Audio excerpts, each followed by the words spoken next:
अस्सलाम वालेकुम नाज़रीन, एक महकती और चहकती सुबह के साथ मैं हूं आपका मेजबान हन्नान बुखारी और मैं हूं फातिमा नासिर। सिटी एट 10 के साथ इस खूबसूरत सुबह का आगाज करते हैं।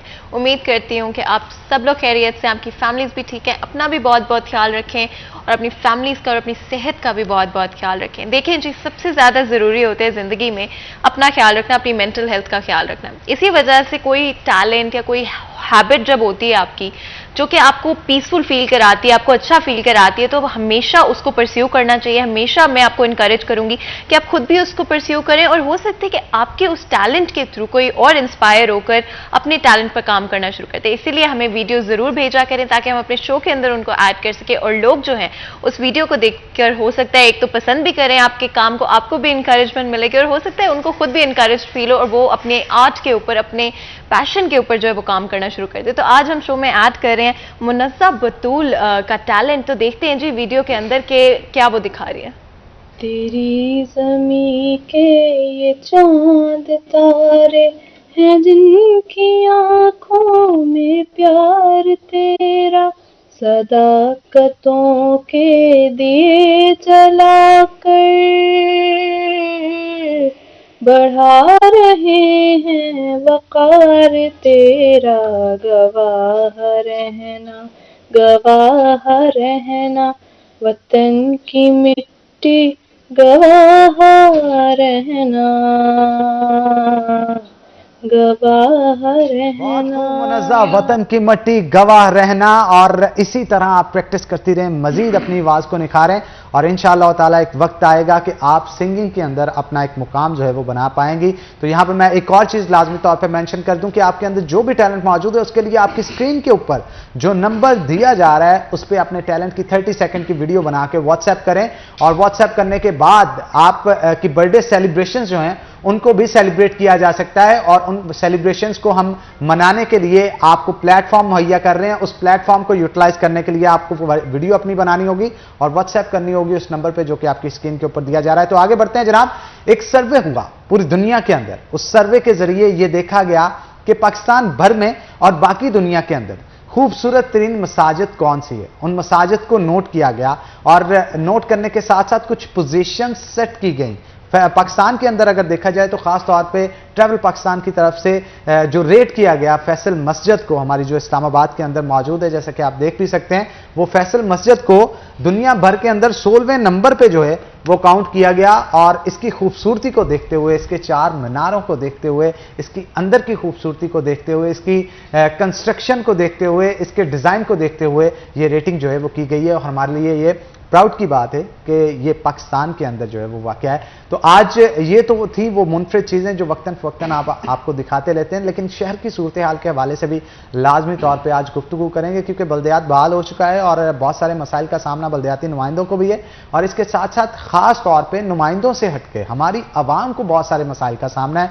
वो सीवरेज के मसाइल हो, PPC रोड्स की तामीर हो या फिर इसके साथ साथ हमारे मेन रोड्स के पैच वर्क हों, इस तरह के बहुत सारे मसाइल है जो सामने आ रहे हैं। स्ट्रीट लाइट्स का इशू है, कूड़ा क्रिकेट जो है वो बहुत सारी मेन शाहराहों पे शहर के अंदर पड़ा है, कोई उठा नहीं रहा, कोई वाली वारस नहीं है उनका।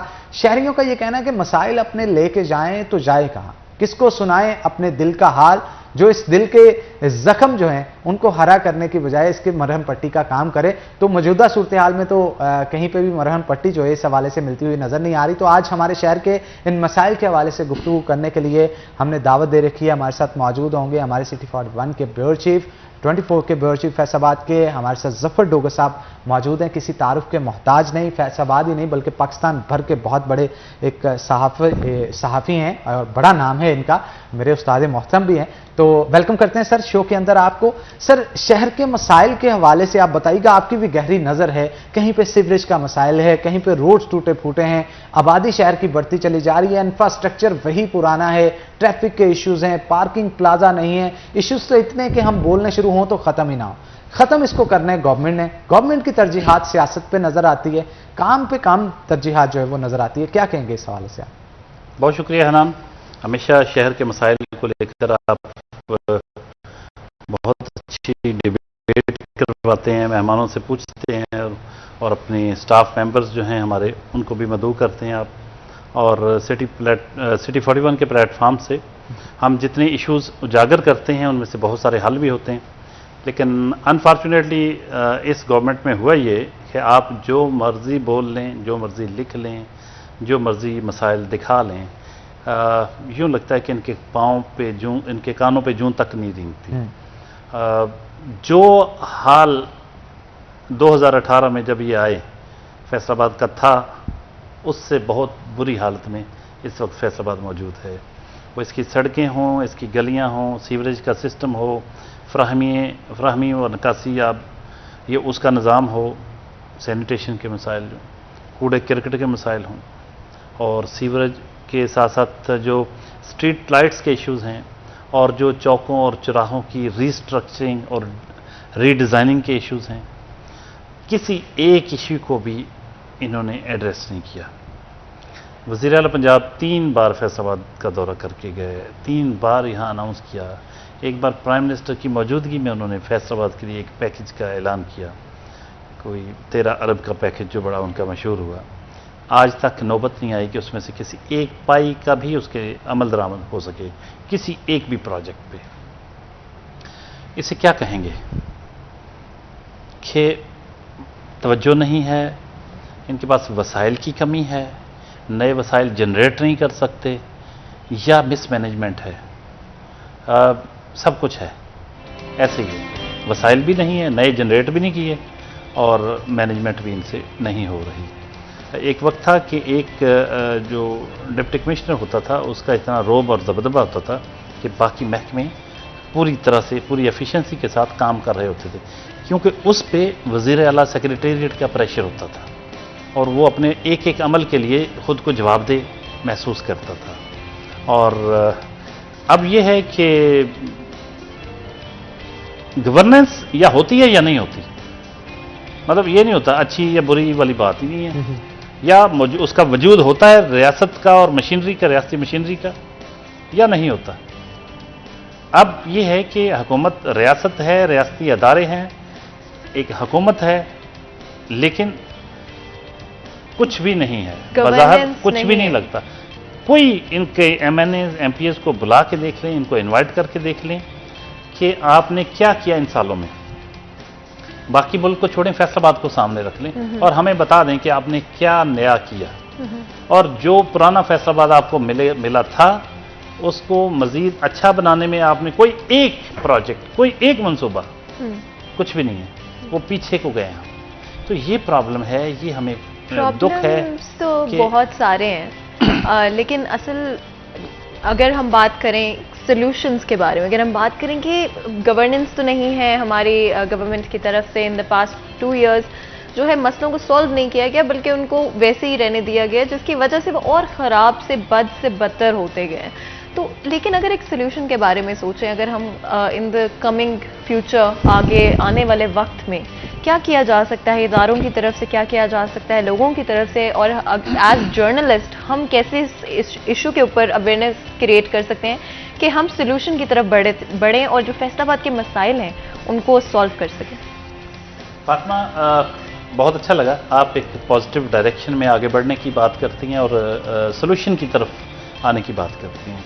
वैसियत जर्नलिस्ट और वैसियत एक मीडिया हाउस के, हमारे अदारे की हमेशा से ये कोशिश रही है कि हम ऑप्टिमिस्टिक रहे हैं और चीज़ों को हल करने की तरफ जाते हैं। सोल्यूशन बेस्ड हमारी सारी वो होती हैं चीज़ें। हम इश्यूज को जब हाईलाइट करते हैं तो वो भी उनके हल के लिए करते हैं। बिल्कुल बिल्कुल, हम बहुत जरूरी है, नेगेटिव क्रिटिसिज्म नहीं होती हमारी। अब एक जर्नलिस्ट यही कर सकता है, बिल्कुल पूरी दयानतदारी के साथ, जो वो महसूस करता है वही लिखे, वही दिखाए। हम वही लिख रहे हैं। मैंने जैसे कहा था कि हबीब जारब ने कहा था ना कि हमारे जहन पर छाए नहीं हैं हिर्स के साए, हमारे जहन पर छाए नहीं हैं हिर्स के साए, जो हम महसूस करते हैं वही तहरीर करते हैं। बिल्कुल बिल्कुल। तो हम वही लिखते हैं, वही बोलते हैं, वही दिखाते हैं अपनी स्क्रीन पर जो हम महसूस करते हैं, और जो महसूस करते हैं वो पूरी दयानतदारी से महसूस करते हैं। इस शहर का दुख दर्द, इसको आगे बढ़ता हुआ देखना चाहते हैं, इसको फलता फूलता देखना चाहते हैं। हम इसकी ओनरशिप लेते हैं। सिटी 41 शहर की ओनरशिप लेता है। हमें दुख होता है जब हमारे शहर के साथ खिलवाड़ किया जाता है, तो हम फिर चुप नहीं रह सकते। बिल्कुल, हम दिखाते हैं कि ये हो रहा है। अब इसको ठीक किसने करना है? ये गवर्नमेंट ने करना होता है, गवर्नमेंट के अदारों ने करना होता है। गवर्नमेंट की मशीनरी ने करना होता है। वो यहाँ डीसी होता है, आजकल चूंकि बल्दियाती इदारे नहीं हैं तो कमिश्नर साहब उसके जिम्मेदार हैं, पूरी वो कॉरपोरेशन के एडमिनिस्ट्रेटर भी हैं। अब सारे स्ट्रीट लाइट, सड़कें, सब कुछ उनकी जिम्मेदारी है। बिल्कुल। पीएचए है, उसने बागात, ग्रीन बेल्ट, इसकी खूबसूरती को देखना है। वासा है, उसके सीवरेज के सिस्टम को, फ्राहमी आब के सिस्टम को देखेगी। एफडीए आज तक 2004 के लगभग या 2002-03 के लगभग एक सिटी का एक नया मनसूबा बड़ी मुद्दत के बाद फैसलाबाद डेवलपमेंट अथॉरिटी ने बनाया था, लेकिन आज भी वो मुकम्मल नहीं हो सका। बिल्कुल। तो यहाँ मैं अलबत्ता ये क्रेडिट देना चाहूँगा जो अभी रिसेंटली जिनका तबादला हुआ, सुबकदोश होने वाले डीजी एफडीए सुहेल ख्वाजा जी। उन्होंने बहुत बड़ा काम किया कि चंद लाख जो इनके खजाने में था अब उसको 1.25 अरब के लगभग ले गए। यानी इतनी रिकवरियाँ की, इतना उन्होंने काम किया, लेकिन अमलन सूरत हाल ये है कि एफडीए सिटी आबाद नहीं हो सका। और सड़कें, और जैसे मैंने पूरी डिटेल के साथ बताया कि मामला जूं के तूं हैं। अब इसका एक हल है, डीसी साहब, कमिश्नर साहब अपने कमरों से निकलें, रोड्स पे जाएं, जहां जहां इनको रोड्स में खराबी नजर आए, गड्ढे पड़े नजर आए, उनकी टीम नोट करे। वो तो उनको ज्यादा दूर नहीं जाना पड़ेगा, एक वो दिन में निकलेंगे सारे कि शहर तो का वो विजिट सामने है। 10 किलोमीटर के रेडियस में सारा शहर खत्म हो जाता है, बिल्कुल। Urban area. और इतने वो मतलब हाँ, सड़कें अब जो सड़कों के हाल आप है। देखें, जहां गड्ढे पड़े हैं उनकी निशानदेही हो, जहां जहां स्ट्रीट लाइट्स नहीं है वो लिखें, जो जो रोड कट्स गलत बने हुए हैं या जहां जरूरत है यू टर्न की, कट की, आप वो सब, हर चीज मुमकिन है फातिमा। और ज़रूरत इस अमर किया कि हम नियत कमरों की से कमी निकलें, है। देखें, जायजा लें और फिर अरकान असम्बली को ऑन बोर्ड लें, या अरकान असम्बली इनको ऑन बोर्ड लें और मिल के अच्छी कोऑर्डिनेशन के साथ प्लान करें शहर के लिए कि ये आज के इश्यूज़ हैं, ये इनकी वजह से हमारे अच्छे काम जो हैं, जो अच्छे काम अभी उनके नज़र नहीं आ रहे, लेकिन नेशनल लेवल पे, कौमी सतह पर टैक्सेशन का जो निज़ाम है और कुछ चीज़ें ऐसी हैं जिनका वो क्रेडिट ले सकते हैं, लेकिन इसकी वजह से उनके सारे वो जो अच्छे काम वो भी उन पे भी पानी पड़ जाता है। बिल्कुल, कि ये बिल्कुल। और यही उस पे वो गर्द पड़ जाती है और वो नज़र नहीं आते। तो ये निकलें इनको लेके और देखें कि किस सड़क पे क्या होने वाला है, कहाँ कहाँ सीवरेज के मसाइल हैं। लेकिन अब इनके लिए परेशान कुन खबर हनान ये आ गई है कि अब बल्दियाती इदारे बहाल हो गए, 1 दिन 2 दिन कितने दिन डिले कर लेंगे। अब तो इनके हाथ से गेम निकल गई। अब वक्त इन्होंने बहुत ज़ाया कर दिया, 2-2.5 साल ज़ाया कर दिए। सर अब ये है कि अब बल्दियाती इदारे, वहाँ सारी नून लीग बैठी हुई, तो अब तो नून लीग करेगी। सर 4 ये अरब देखेंगे। जराये के मुताबिक कहना है कि कारपोरेशन के पास मौजूद हैं। अगर वो 4 अरब कारपोरेशन शहर के ऊपर लगा दे, स्ट्रीट लाइट्स पे लगा दे, पैच वर्क पे लगा दे, गलियां, सीवरेज सिस्टम, तो मेरा ख्याल है शहर वाकई पेरिस बनता नजर आ जाएगा। हनान वसाइल की कोई कमी नहीं। यहाँ जो बदयांती है, मैं आपको हैरान कर दूं, ऐसे ऐसे वाक़यात मेरे पास हैं कि पीएचए और एफडीए और इसके साथ साथ जो हमारा जो मेट्रोपॉलिटन कॉरपोरेशन है, इसमें करप्शन की ऐसी ऐसी दास्तानें लिखी जा रही हैं। इस दौर में उस पार्टी के होते हुए, उस पार्टी के वज़ीर-ए-आज़म के होते हुए, जिनका नारा ही सिर्फ यानी करप्शन फ्री पाकिस्तान है, तब्दीली, तो तब्दीली और करप्शन के खिलाफ बहुत बोलते हैं प्राइम मिनिस्टर, बहुत अच्छी बात है।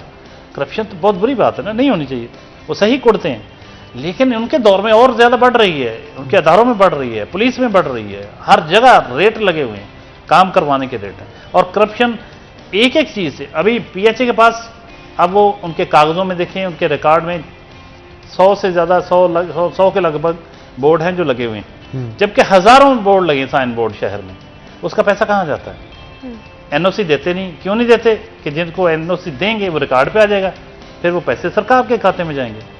अब वो अनऑफिशियल हैं चूंकि लगे हुए बगैर एनओसी, और ये तो करोड़ों का बिजनेस, सैकड़ों बोर्ड लगे हुए हैं। उसकी कमाई कहाँ जा रही है? उसका पैसा कहाँ जा रहा है? वही इनकी जेबों में जा रहा है। अब इसी तरह जो कॉरपोरेशन में ऐसे ऐसे स्कैंडल हैं, हनान साहब आप भी कुछ जानते हैं, आपके इल्म में है कि यहाँ बाहर से आने वालों के साथ क्या होता है, कैसे कैसे यहाँ बयान करें तो कहीं उन बेचारों के लिए प्रॉब्लम ना हो जाए, जिनके साथ इस तरह के वाक़यात हैं। वो पैसा भी देते हैं, डरते भी हैं कि पता भी ना चल जाए। अच्छा सर, ये कारपोरेशन के हवाले से जो डिप्टी मेयर अमीन भट्ट हैं या इसके अलावा ताजर बरादरी 8 बाजारों में बड़ा पीड़ती है कि भत्ता दिन दिहाड़े लिया जाता है काउंटर्स वालों से, इधर से उधर से। सीईओ कॉर्पोरेशन का कभी एक भी इंटरव्यू नहीं देखा, वो मंजरे आम पे आने से कतराते क्यों हैं, उसका क्या चक्कर है? देखिए हनान, ये जो ताजर लीडरशिप है ना, अभी मैं इसके बारे में कुछ कमेंट करूं तो फिर आपके सारे दोस्त नाराज हो जाएंगे। अभी मुझे ये बताएं, घंटा घर का जो एक बाजार है उसका नाम है जंग बाजार। आप कभी पैदल चल के देखिएगा, अगर आप वहां से गुजरने में कामयाब हो जाएं तो मैं आपको इनाम दूंगा। यानी इतना वो फुटपाथ, यहाँ मैं बैठा हूँ, शॉप अगर खत्म हो रही है, इसके बाद फुटपाथ है, फुटपाथ और उससे आगे 10 फुट तक ये यूं रख के सामान बैठे, हाइजीन दोनों फुटपाथ से भी नहीं आप गुजर सकते और सड़क के सेंटर से गुजरे वहां रश, हाइजीन का भी बहुत प्रॉब्लम, आप पैदल भी नहीं गुजर सकते। एक दिन मुझे 1.5 घंटा लगा, मैं गाड़ी खड़ी करके कहीं आया, मुझे पैदल गुजरने में भी, मैंने कहा यार हम क्या हैं यार, कहाँ है कॉर्पोरेशन, कहाँ है कमिश्नर साहब। सर इस पे मजीद गुफ्तगू करेंगे, लेकिन एक छोटी सी ब्रेक के बाद, ब्रेक का वक्त हो गया, तो नाज़रीन यहाँ पे एक ब्रेक लेंगे, ब्रेक के बाद दोबारा हाजिर होते हैं, कहीं मत जाइएगा, हमारे साथ रहिएगा। वेलकम बैक नाज़रीन, ब्रेक के बाद खुश आमदीद। जफर डोगर साहब हमारे साथ मौजूद है, उनसे मजीद गुफ्तगू करते हैं। सर ब्रेक पे जाने से पहले घंटा घर के जंग बाजार के हवाले से गुफ्तगू हो रही थी, मैं चाहता हूँ वहीं से कंटिन्यू करें आप। देखें, हमारे साबिक मेयर ने एक तजवीज़ दी थी अपने दौर में, कोशिश की कि इसकी सारी पार्किंग अंडरग्राउंड चली जाए, एक नया नक्शा बनाया जाए। एक उन्होंने आर्किटेक्ट शाहनवाज को लेके उसके साथ प्लान किया, खुद अपनी जेब से 30-35 लाख रुपए उसको दिए और पूरी डिज़ाइनिंग की। ये रज़ाक मलिक साहब की बात कर रहा हूँ। वो सारी प्लानिंग बेकार गई, किसी ने उनसे इत्तफाक नहीं किया। वो ये था कि सब कुछ ये अंडरग्राउंड पार्किंग बन जाए। अच्छा चलें, वो ना सही, लेकिन पार्किंग इतना बड़ा इशू है, आप शहर का रुख ही नहीं कर सकते। आप साथ ड्राइवर को लेके जाएंगे, वो गाड़ी आपको उतार के कहीं जाए, कहीं तो पार्क चल करेगा, सकेंगे। वो घूमता रहे कहीं, बाद में जब आपको आना है वो ले लें। या तो यहाँ ये जो हमारे चेयरमैन एफडीए हैं लतीफ़ नज़र साहब, उनकी बात मान लें कि यहाँ हमें ज़रूरत है एक अच्छे ट्रांसपोर्ट सिस्टम की, जो पब्लिक ट्रांसपोर्ट है, उसमें फिर आपको गाड़ियाँ शहर के 8 बाज़ारों में ले जाने की ज़रूरत नहीं पड़ेगी। एक शहर से मुझे पता है कि मुझे फ़लाँ गाड़ी में फ़लाँ जगह से बैठूँगा, ये मुझे फ़लाँ जगह उतार देगी और मैं वहाँ से बैठूँगा अपने घर। इतना मुनज़्ज़म, इतना मरबूत किस्म का और इफ़ेक्टिव एक पब्लिक ट्रांसपोर्ट सिस्टम की ज़रूरत है, वो नहीं है। वो ले लें तो पार्किंग के मसले से वैसे ही जान छूट। तो आने वाले वक्त में आपको लगता है कि पब्लिक ट्रांसपोर्ट का फ्यूचर देखा जा सकता है? जी बिल्कुल देखा जा सकता है। जैसे आप पॉजिटिव पहलुओं पे नज़र रखती हैं, अच्छी बात है, हम भी पॉजिटिव सोचते हैं और उम्मीद है कि इंशाल्लाह ऐसा होगा, क्योंकि एक वक्त आता है जब नागज़ीर हो जाती हैं चीज़ें, उनके बगैर गुजारा ही नहीं होता, फिर आपको करना पड़ता है। तो ये ऐसा वक्त आने वाला है कि जब फिर ये सिस्टम इस तरह चल नहीं सकता। ना सिर्फ 8 बाजारों में, लेकिन शहर की और जगहों की भी बात करें अगर, तो पब्लिक ट्रांसपोर्ट और इस लेवल का पब्लिक ट्रांसपोर्ट जिसमें सेफली औरतें भी ट्रैवल कर सकें, बच्चे भी ट्रैवल कर सकें, उनको ये टेंशन भी ना हो ज़हनी तौर पर कि वो किसी तरह से सेफ नहीं है, तो आपको लगता है कि ये पॉसिबल होगा? जी हो सकता है, क्योंकि ना होने वाली तो बात ही कोई नहीं।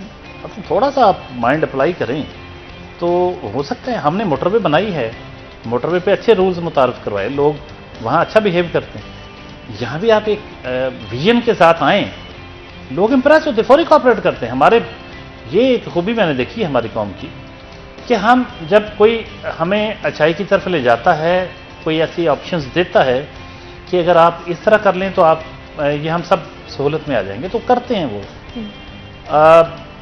मैं समझता हूँ कि ये इनिशिएटिव लेने की ज़रूरत है, और प्राइम मिनिस्टर इमरान खान, इसमें कोई शक ही नहीं है, वो बंदा जो है वो तब्दीली चाहता है। लेकिन प्रॉब्लम ये है कि चाहने से होता कुछ नहीं। मैं भी चाहता हूँ, आप भी चाहते हैं, इस लिहाज से तो हम बराबर हैं, इमरान खान हो, मैं हूँ, आप हूँ।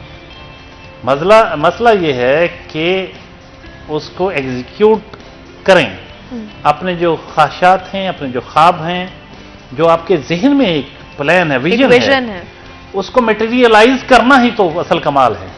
वरना ख्वाब तो हर कोई देखता है। राजू हमारा कैमरामैन भी देखता है, आरफ भाई बैठे दिन रात ख्वाब देखते हैं कि यार ये हमारे मुल्क में काश ऐसे हो जाए, ऐसे हो जाए। तो देखने से क्या फर्क पड़ता है, करना पड़ेगा। तो हो सकता है इसी टीम के हाथों भी हो सकता है अगर ये अपनी पूरी सलाहियतें बुरोकार लाएं, क्योंकि बदकिस्मती से गंदे अंडे तो हर जगह होते हैं ना जी बिल्कुल। तो वो जो अच्छे लोग इस पार्टी में हैं वो भी बुरे लोगों की वजह से वो शायद वो दब गए हैं या इनकी अच्छाई दबती जा रही है। तो कुछ ना कुछ है कि ये जिस मकसद को लेके आए थे उसकी तकमील में कामयाब नहीं हो रहे। बिल्कुल। और अगर सड़कों की बात करें फैसलाबाद की, तो बहुत सारी ऐसी एरियाज हैं, बहुत सारी ऐसी कॉलोनीज हैं जो कि जहाँ पे पानी मुसलसल तौर पर खड़ा रहता है। मौसम के हालात देखें, अगर हमारे वो जो हाइजीन का देखें, तो उसकी वजह से और वो चीज़ें जो हैं बुरी होती जा रही हैं, लेकिन चीज़ें बदलती हुई नज़र नहीं आ रही। जहाँ पे अब ये बल्दियाती बहाली जो है वो सामने आ रही है, डिफरेंट और इदारे जो हैं इसमें अब पार्ट हो जाएंगे, तो आपको लगता है कि कोई चीज़ें बेहतरी की तरफ जाएंगी, आवाम की सुनी जाएगी? जैसे कि कहा जा रहा है कि भाई इससे बहुत बदलाव आने वाले, सेलिब्रेशंस हो रहे हैं, लोग बहुत सेलिब्रेट कर रहे हैं इस चीज़ को। बदलाव नहीं आएगा, बदलाव आने वाले दिनों में आपको ये नजर आएगा कि ये दोनों जमातें और गली गली मोहल्ले मोहल्ले हर यूनियन काउंसिल, हर तहसील काउंसिल, जिला काउंसिल, म्यूनसिपल कॉरपोरेशन में लड़ती हुई नजर आएंगी, क्योंकि पूरे पंजाब में नून लीग के अक्सरियत है, बल्दियाती इदारे उनके पास होंगे, ये गलियां नालियां मोहल्ले ये सारी उनकी, स्ट्रीट लाइट्स उनकी जिम्मेदारी होगी। सही। तो पीटीआई तो एक तरह की बिल्कुल वो हो जाएगी, बेइख्तियार हो जाएगी इस हवाले से। वो काम सारे करते बल्दिया, लोकल बॉडीज के जुम्मे वो काम होता है जो बराह रास्त पब्लिक के जिससे मुतासर होती है अच्छे या बुरे अंदाज में। तो ये तो सारा कुछ अब तवक्कुआत लग जाएंगे नून लीग से।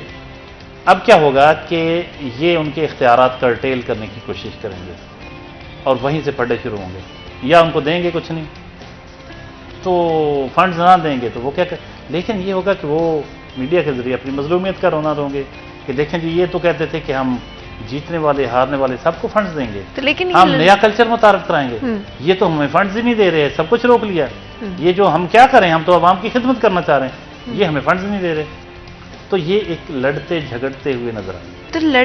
तो इस लड़ाई झगड़े में कोई काम भी होगा या सिर्फ लड़ाई झगड़े होंगे और भी रोना होगा कि भाई हमें पैसे नहीं दे रहे या फंड्स नहीं हम तक पहुंचाए जा रहे? कुछ काम भी होगा कि उम्मीद नहीं करनी चाहिए काम? अब और ज़्यादा मायूसी बढ़ गई है क्योंकि ये पॉलिटिकल नंबर स्कोरिंग का मामला होगा। जो काम करवाएगा लोग उससे खुश होंगे, अगले इलेक्शन में उसकी तरफ जाएंगे।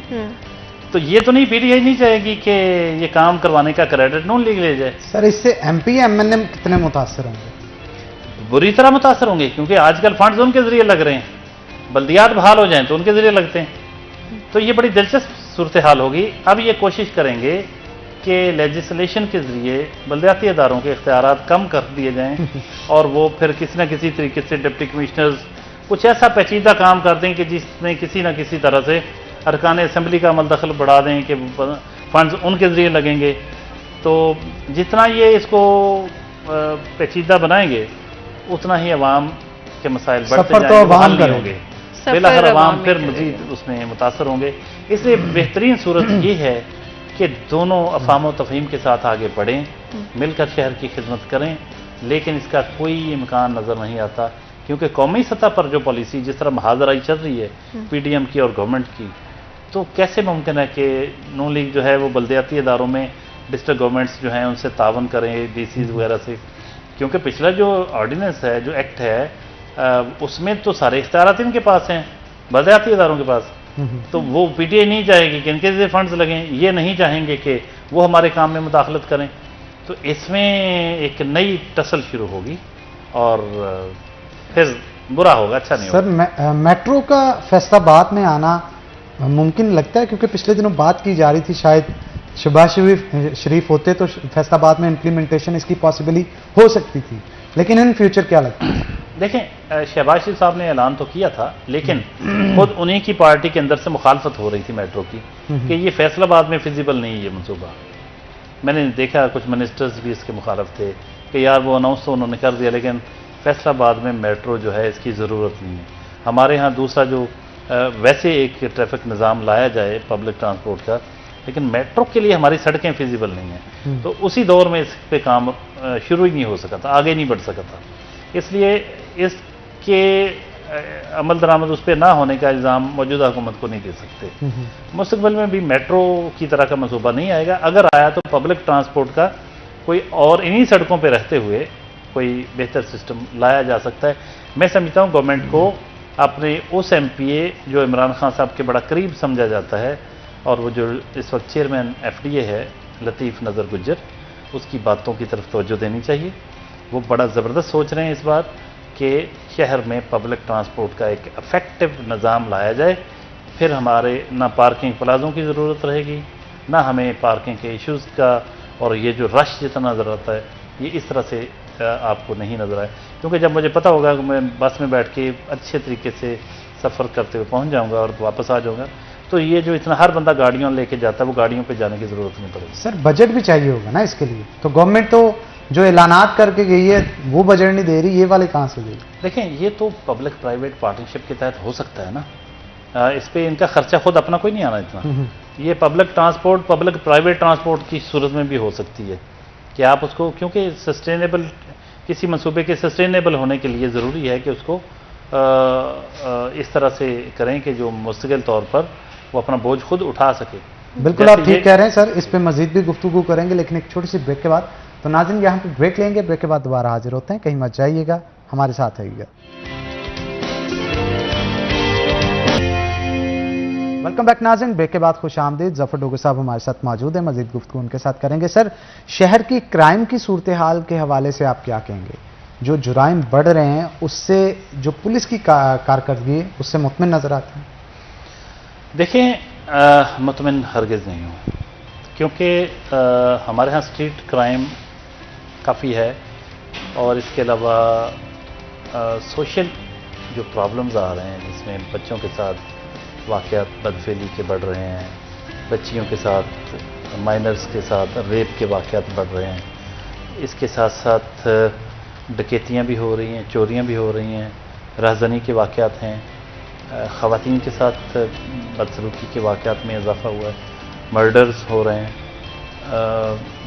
फिर दुख की बात यह है कि हमारे इस जो बहुत ही एक्टिव CPO हैं, इसमें कोई शक नहीं है कि वो बहुत एक्टिव, अलर्ट, हर वक्त कुछ कर गुजरने की सूरत हाल उनकी नज़र आती होती है।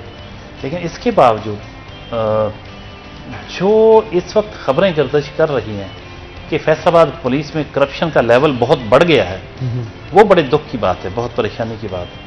मखसूस लोग यहाँ नाम लिए जाते हैं कि फ़लाँ शख्स से मिलने तो आपके सारे मसले हल हो जाएंगे, तो लोग उनके ज़रिए पर्चे करवा रहे हैं, उनके ज़रिए पर्चे खारिज करवा रहे हैं।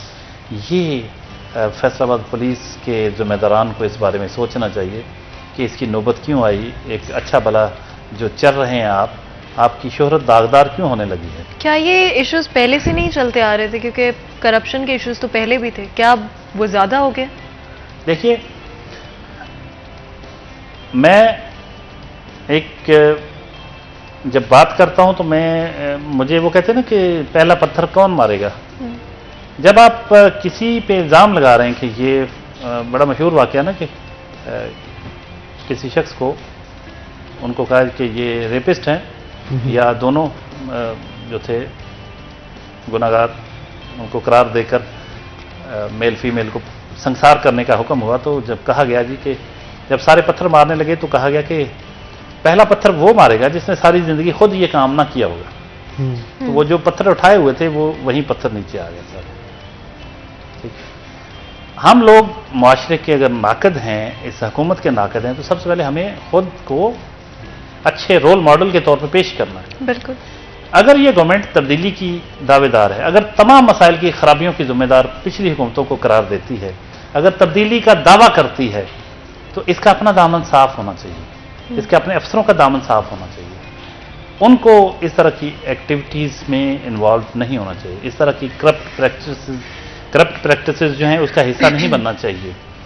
तो इसलिए उन पर ज़्यादा, मैं एक आम बंदा कोई गुनाह करेगा तो गुनाह तो वही है, लेकिन इमाम मस्जिद जब करेगा तो उसकी संगीनी बढ़ जाती है कि ये तो मुबल्लिग हैं, ये तो इन्होंने तो चेंज करना है सोसाइटी को। सो मौजूदा गवर्नमेंट और उसके अहलकार अफसरान अगर कुछ गलत करें तो उसकी संगीनी में जरूरी है कि बहुत हम ज्यादा इजाफा हो जाता बिल्कुल, और जरूरी है कि हम सवाल उठाएं, क्योंकि आप सवाल उठाते हो तो ही आपको दूसरे को भी रियलाइज होगा कि वो कुछ गलत कर रहे हैं। अगर हम सवाल नहीं उठाते हैं तो जो चल रहा है वो वैसे ही चलता रहेगा। इसलिए बहुत जरूरी है कि सवाल उठाए जाए। इसके साथ साथ अगर देखा जाए तो पुलिस की जो कारकर्दगी है उस पर भी सवाल उठाए जाते हैं कि क्या वो उतने इफेक्टिव हैं। करप्शन तो ऑब्वियसली इदारों में एग्जिस्ट करती है कि आप किसी को पैसे देकर छुड़ा लो या पैसे देके किसी को अंदर करा दो, लेकिन क्या जो एक लेवल पे उनको काम करे होना चाहिए, चीज़ों को देख रहे होना चाहिए, क्या वो उस लेवल पर देख भी रहे हैं? मैं आपका पॉइंट समझ गया और मैं इस पे बड़ा वही राय रख रहा हूँ जो आपकी राय है कि करप्शन पूरी दुनिया का एक फिनोमेना है और इस हिस्सा होती है, पूरी दुनिया में करप्शन होती है। ये अदारे एकदम से वो ये नहीं होता कि ख़त्म हो जाते हैं या टूट जाते हैं मुल्क इससे, ये इफ़ेक्ट ज़रूर करती है आपकी परफॉर्मेंस को, लेकिन एक सर्कल होता है, चल रहा होता है। बाज़ लो पेड होते हैं लोग, उनका बेचारे वैसे ही जस्टिफाइड होती है शायद उनकी करप्शन, हम उसको जस्टिफाई का लफ्ज़ तो नहीं कह सकते, लेकिन अमलन जब हम देखते हैं कि वो जितनी मेहनत कर रहे होते हैं उस तरह का उनको मुआवजा नहीं मिल रहा होता, तो चलें छोटी छोटी ज़रूरतों के लिए कर रहे होंगे। लेकिन जब अफसरान कर रहे होते हैं, चलें करप्शन को छोड़ देते हैं, एक अलग इशू है, अलग डिबेट है और बहुत बड़ा बात इशू परफॉर्मेंस है, की है। परफॉर्मेंस की। मैं इसलिए करप्शन की बात कर रहा था क्योंकि इनका ये नोली को इल्जाम देते हैं कि वो कहते हैं जी वो खाता था लगाता भी तो था, ये मजाक उड़ाते हैं उनका, ये क्या बात हो जी, खाता था लगाता भी तो था जी, मतलब ये कौन सी बात? अच्छा ये बात ठीक है इनकी भाई। अब ये दो नुक्ता है नजर हैं कि खाएं भी लगाएं भी, ये ठीक है, या ना खाएं ना लगाएं, कुछ भी ना करें। ये बाद वाली सिचुएशन तो बहुत ही खराब है ना कि कुछ भी नहीं करना, गवर्नमेंट कुछ भी ना करे, ये अफोर्डेबल नहीं है। गवर्नमेंट कर रही हो, बीच में करप्शन हो रही हो, ये बर्दाश्त किया जा सकता है, लेकिन कुछ करे ही ना, ये बर्दाश्त नहीं हो सकता। तो लेकिन सवाल ये है कि जो करप्शन के अलावा इनकी परफॉर्मेंस इससे हट के बाकी सब ठीक है, जो असल सवाल आपका वो ये है कि वो परफॉर्मेंस ठीक नहीं है क्योंकि क्राइम बहुत ज्यादा बढ़ गया, रिपोर्ट भी नहीं होने देते ना, यानी रिपोर्टेड क्राइम वो होता है जो एफआईआर दर्ज हो जाए, तो ये एफआईआर में रुकावटें पैदा होती हैं, एफआईआर दर्ज नहीं की जाती बहुत सारे मामलों में, या पैसे लेके दर्ज किया जा रही है। मैं कोई एग्जांपल देती हूँ कि अगर किसी जगह पे कोई चोरी का वाकया पेश आ जाए या कोई इस तरह का इशू हो जाए और पुलिस को बुलाया जाए, तो वो यूजुअली 2 घंटे या घंटा, मतलब उनको भी पता होता है कि अगर क्राइम एट द मोमेंट हो रहा है या हुआ है, उसके फौरी बाद अगर चीज़ों को हैंडल किया जाए वो ज़्यादा बेहतर रहता है। पूरी दुनिया के अंदर ऐसे ही होता है, लेकिन पाकिस्तान के अंदर फैसलाबाद की अगर हम बात कर लेते हैं, हम फैसलाबाद पे ही फोकस करेंगे कि यहाँ पर भी ऐसे ही होता है कि अगर एक जगह पर कोई क्राइम हुआ है तो पुलिस वहाँ पे कम से कम जो है, लोगों को भी अंदाजा होता है कि घंटे से 2 घंटे तो नॉर्मल बात है, उनको आने में लगी जाएंगे। तो और अगर ये आ भी जाए 15 चलें, आप कह लेंगे जरा पहले पहुंच जाती है, जब आप बुलाते हैं रेस्क्यू 11 12 भी पहुंच जाती है, अगरचे टाइम लग जाता है काफी, लेकिन बात उसके बाद फिर मैं कहता हूँ नीयत की है। अगर आप वक्त पे पहुंच के भी मेंटली करप्ट हैं अगर, तो आप उसमें भी गड़बड़ कर देंगे। बिल्कुल। और अगर आप मेंटली अपराइट हैं तो आप कुछ लेट भी हो गए हैं तो भी हकायक तक पहुंच जाएंगे। इसलिए सोच का सही होना बहुत जरूरी है, तो असल प्रॉब्लम का दुरुस्त होना, बंदे का अपराइट होना बड़ा जरूरी है। अनफॉर्चुनेटली यहां कुछ एसएचओज ऐसे लगे हुए कि जो अपने भाइयों की वजह से, उनकी न्यूसेंस वैल्यू की वजह से वो लगे हुए हैं, यहाँ की इंतजामिया, यहाँ की पुलिस अफसरान उनको लगाने पर मजबूर हैं, और वो करप्ट लोग हैं। करप्ट लोग जो होते हैं ना, उनका एक प्रॉब्लम ये होता है कि वो कहां से करप्शन करनी होती है, गलत काम के पैसे लेने हैं ना आपने, सही काम भी उसके भी पैसे लेते हैं, लेकिन गलत करने के भी लेते हैं। बिल्कुल। जब एक बंदा करप्ट हो जाता है, आप उससे हर बुराई की तवक्को कर सकते हैं। मैं जाऊंगा थाने, मेरा काम ही नहीं हो, कैसे होगा, पैसे मांगेंगे। बिल्कुल। पैसे मांग के दूसरी पार्टी ने अगर ज्यादा दे दिए तो वो उसके हक में हो जाएंगे।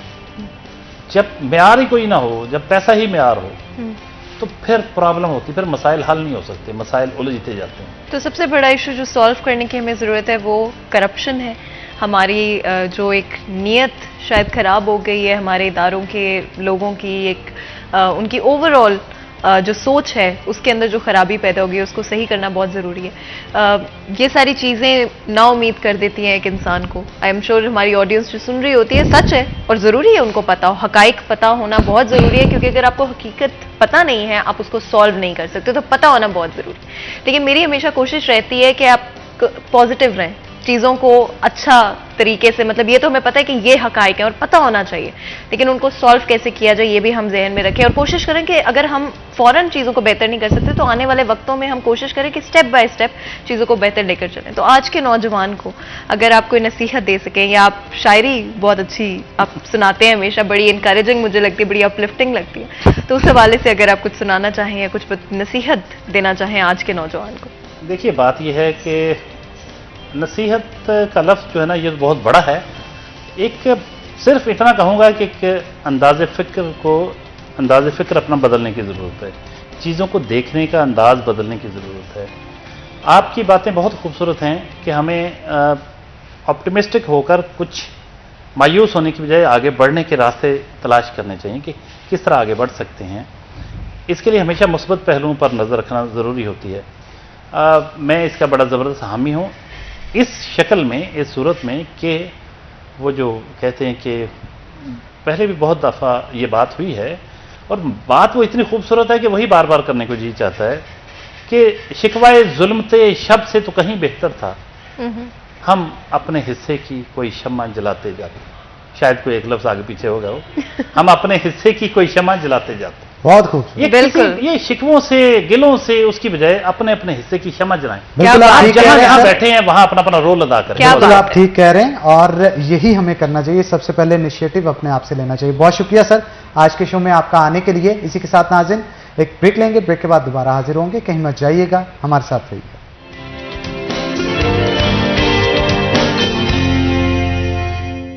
वेलकम बैक नाज़रीन, ब्रेक के बाद खुश आमदीद। हमारा फेवरेट सेगमेंट किचन स्टार्ट हो चुका है। चलते हैं किचन में और शेफ यूके से जानते हैं कि आज वो क्या बना के हमें खिला रहे हैं। अस्सलाम वालेकुम शेफ। वालेकुम सलाम सर, कैसे हैं आप? ठीक हैं जी बिल्कुल ठीक ठाक जनाब। क्या डिश बना रहे हैं आज हम? जी सर, मैंने सोचा है स्वीट डिश हो जाए। सलमे में हम बड़ा प्यारा हलवा बनाएंगे सर। पाकिस्तानी जब घरों में मेहमान आते हैं, गेस्ट आते हैं, तो बड़े स्पेशल तरीके से हम बनाएंगे आज सूजी का हलवा। आज जी बनाया जा रहा है। तो जनाब मीठे से आगाज किया जाएगा और मीठे में आज क्या होगा, सूजी का हलवा किस तरह से यमी सा आप घर में बना सकते हैं, हमारे शेफ से ही जानते हैं। तो शेफ बताइएगा क्या क्या इंग्रेडिएंट? सर हमारे पास पिस्ता है सर, सौंफ है हमारे पास, इलायची पाउडर है हमारे पास एक चम्मच, हमारे पास 2 करी स्पून हमारे पास शुगर है, 4 करी स्पून हमारे पास सूजी है हमारे पास, और हम सलबे कुकिंग ऑयल में 2 करी स्पून डालेंगे। इसमें बुनाई करने के बाद हम इसका सिरप बनाएंगे। सिरप बनाने के बाद इसमें डालेंगे सूजी और शुगर, इसकी बुनाई करेंगे सलवे कुकिंग ऑयल में सर। सलवा कुकिंग ऑयल में जनाब बनाया जाएगा। सलवा कुकिंग ऑयल बनाने वालों का यह कहना है कि इसे अफजान सेहत के असूलों के ऐन मुताबिक कुदरती अज्जा से डबल ऑटोमेटिक प्लांट के ऊपर तैयार किया जाता है। इसमें विटामिन का ब्लेंड भी मौजूद है, जिसके अंदर विटामिन ए, विटामिन डी और विटामिन ई भी मौजूद है। अगर आप चाहते हैं कि आपके खानों की लज्जत को चार चांद लगाए जाएं, लेकिन इसके साथ साथ आपकी सेहत पे भी मुस्बत असरात पड़े, तो उसके लिए आपको बाजार में जाते सबसे पहले आपका इंतखाब होना चाहिए सलवा कुकिंग ऑयल और सलवा बनास्पति। तो शेफ ये बताइएगा कितनी देर में ये तैयार हो जाएंगे? सर 5 से 7 मिनट में हम इसे रेडी करेंगे सर। ऑयल डाल दिया मैंने, इसके बाद 5 से 7 मिनट में जनाब शेफ का ये कहना है कि इसे तैयार कर लिया जाएगा। और उतनी देर आज के जो हमारे गेस्ट हैं तो उनका तारुफ जो है मैं लाजमी तौर पे यहाँ पे करवाता चलो। हमारे साथ निदा रमजान मौजूद होंगी जो कि असिस्टेंट प्रोफेसर हैं नेशनल टेक्सटाइल यूनिवर्सिटी के अंदर, और उनके साथ साथ हमारे साथ सलीम अंसारी साहब भी मौजूद होंगे, ये भी असिस्टेंट प्रोफेसर हैं नेशनल टेक्सटाइल यूनिवर्सिटी के अंदर। तो आप दोनों को जनाब वेलकम करते हैं। पहले सलीम साहब की तरफ चलते हैं। सलीम साहब, आर्ट और कल्चर के हवाले से हमारा मैनचेस्टर ऑफ पाकिस्तान, जिसे फैसलाबाद के नाम से पहचाना जाता है, एक खास अहमियत का हामिल है।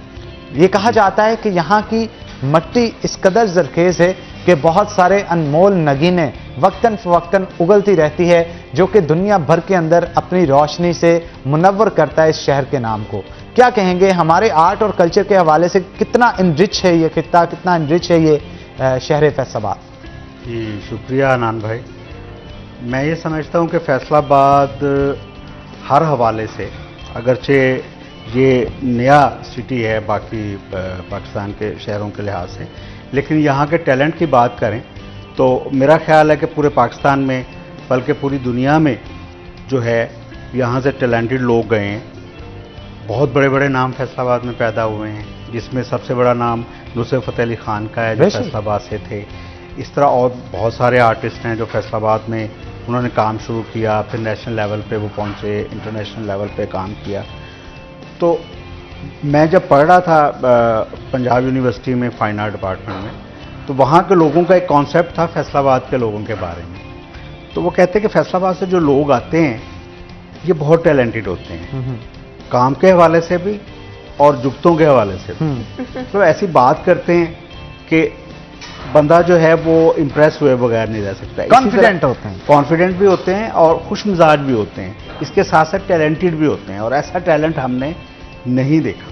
हालांकि लाहौर जो है वो बड़ा कल्चरल सिटी भी है और हर जगह से लोग पूरी दुनिया से, पाकिस्तान से वहाँ पे आते हैं, पढ़ने के लिए भी आते हैं।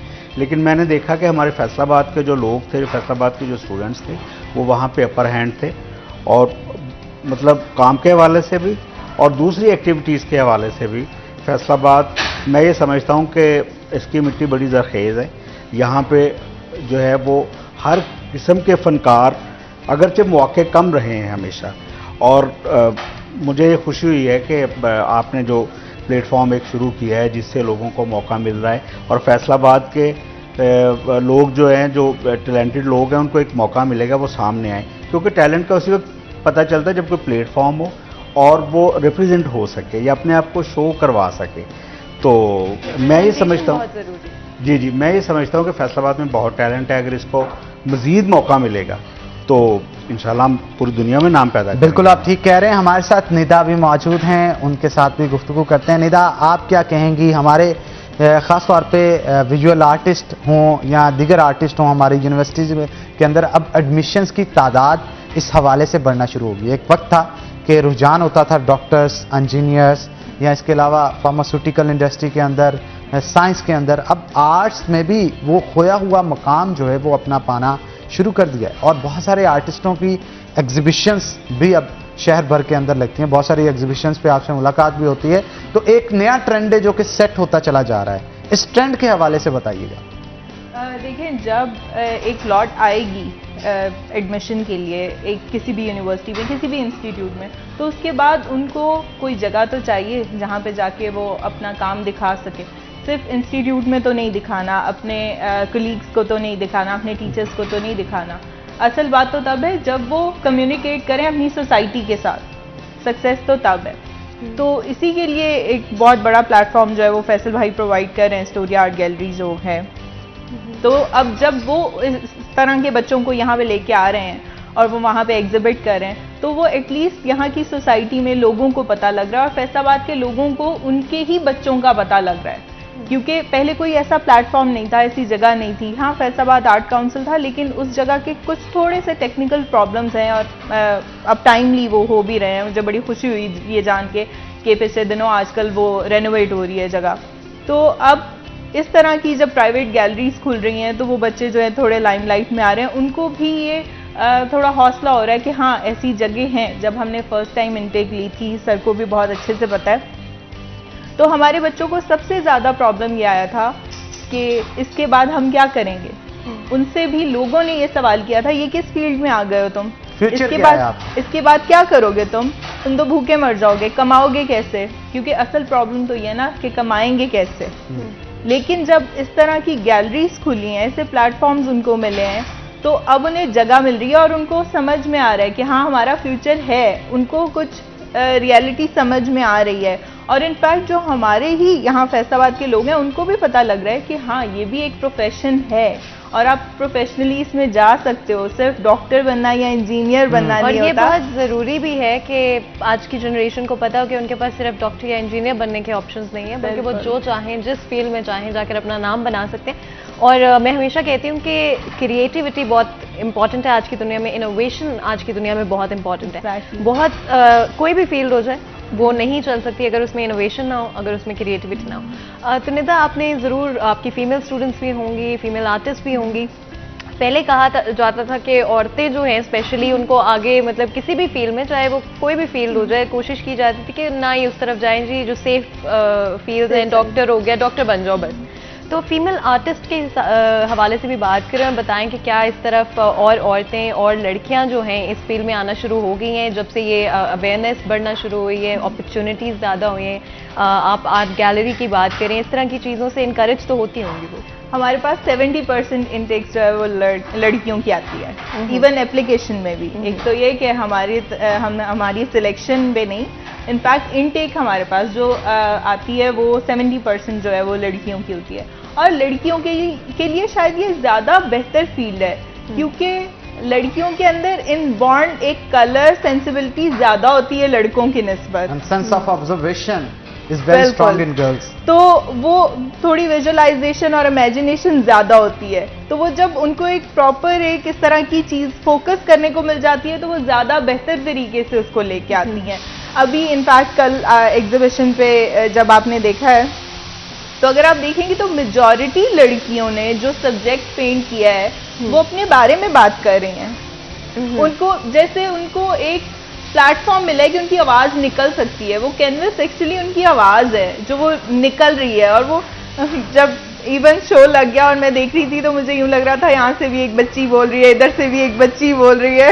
मैंने तो बारी बारी सबसे ब्रीफिंग ली थी वहां पे, तो हर तरफ से ये एक आवाज देखने को आई। मिला सबसे अच्छी चीज कि लड़कियों में कॉन्फिडेंस बिल्ड होता है वहां पे जाके। एग्जैक्टली। अब रंग बिरंगे लोग आते हैं, उनसे उनकी पेंटिंग्स के हवाले से पूछते हैं, तो पहले तो बहुत सारी लड़कियां जो नहीं थी वहां पे, आप भी वहीं पे मौजूद थी, आपने देखा होगा, कॉन्फिडेंस नहीं था। एक को बताया, दो को बताया, तीन को बताया, चौथे की बार पूरा कॉन्फिडेंस उनमें मौजूद था। थोड़ा सा हौसला चाहिए होता है ना कि हाँ हम बोल सकते हैं, हमें कोई सुनने वाला है, तो उसके बाद शुरू हो जाते हैं। एंड आपको पता है इस चीज का कि इंटरनेशनल मार्केट में देखा जाए अच्छे पेंटर्स क्या क्या चार्ज करते हैं। बिल्कुल ये आप ऐसे ही है। बड़े बेहतरीन तरीके से, मैं पिछले दिनों एक सोशल मीडिया के ऊपर एक बहुत बड़ा आर्टिस्ट था, उसने ब्लैंक वाइट पेपर के ऊपर एक चिस्पा किया केले को, और उसकी वो पेंटिंग ही जो लाखों डॉलर की जो है वो सेल, मिलियंस ऑफ डॉलर्स जो है उसमें सेल आउट हुई। ये भी एक चक्कर है, ये मुझे समझ नहीं आता क्या सोच है। मतलब एक केला, मैं चाहता हूँ कि यार मैं भी एक वाइट पेपर पे केला लगाऊं। बनाले, और बनाले के अंदर उसने वो बनाना जो था वो डक टेप के साथ लगा दिया और वो मिलियंस ऑफ डॉलर में सेल हो गया विद इन मिनट्स। और उसके बाद एक बंदा आया और उसने वो खा लिया। ये भी हुआ था, ये उसके बाद की स्टोरी थी। तो बट ये ऐसा क्यों होता है? मतलब आर्टिस्ट की पेंटिंग को पैसे की मद में रेट करना, मतलब इसके लिए कोई क्लास मुझे नजर नहीं आती। मतलब कैसे जज करते हैं कि ये कितने की पेंटिंग होगी और ये कितने की पेंटिंग होगी? सिर्फ नाम है, जिसका बन गया वो मिलियंस ऑफ डॉलर। नाम मैटर करता है, ऐसा नहीं है कि मैटर नहीं करता, लेकिन उस नाम के पीछे स्ट्रगल है ना। उसने स्ट्रगल की है, उसने बहुत कुछ देख के वो यहाँ तक पहुंचा है। तो वो नाम नहीं बिक रहा होता, उसकी वो स्ट्रगल बिक रही होती है। और वो स्ट्रगल कभी भी जाया नहीं जाती है। अगर मैं सिर्फ फैसलाबाद की बात करूं, वे 5-6 साल हुए यहाँ पे, लेकिन सर 99 से यहाँ पे, तो इन्होंने बहुत सारे नाम बनते हुए देखे हैं। सर आर्ट के हवाले से मुझे बताएं कि हमारे यहाँ पेंटिंग के अगर पॉइंट ऑफ व्यू से देखा जाए, किसने बड़ा नाम इस शहर से निकल के पूरे पाकिस्तान में या दुनिया में बनाया? यहाँ से बहुत सारे आर्टिस्ट, पहले एक दौर था हनान भाई जब एक उस्तादी शागिर्दी वाला दौर चलता था। जब स्टार्ट हुआ है, मैंने जब शुरू किया है तो उस वक्त उस्तादी शागिर्दी थी, इंस्टीट्यूट्स नहीं थे, इसकी बाकायदा एजुकेशन का हमें पता नहीं था कि बाकायदा एजुकेशन भी होती है। उस वक्त भी बड़े उस्ताद थे, लेकिन उस वक्त सिनेमा का काम होता था, सिनेमा में काम करने वाले जिसकी ज़्यादा स्किल होती थी वो बड़ा उस्ताद होता था। फिर उसके बाद कुछ नाम निकले, 2-3 नाम उसमें जो हैं वो काफ़ी मशहूर हैं। एक गुलाम रसूल साहब लैंडस्केप आर्टिस्ट पाकिस्तान के थे, डेथ हो गई है उनकी, अल्लाह उन्हें जन्नत में जगह दे।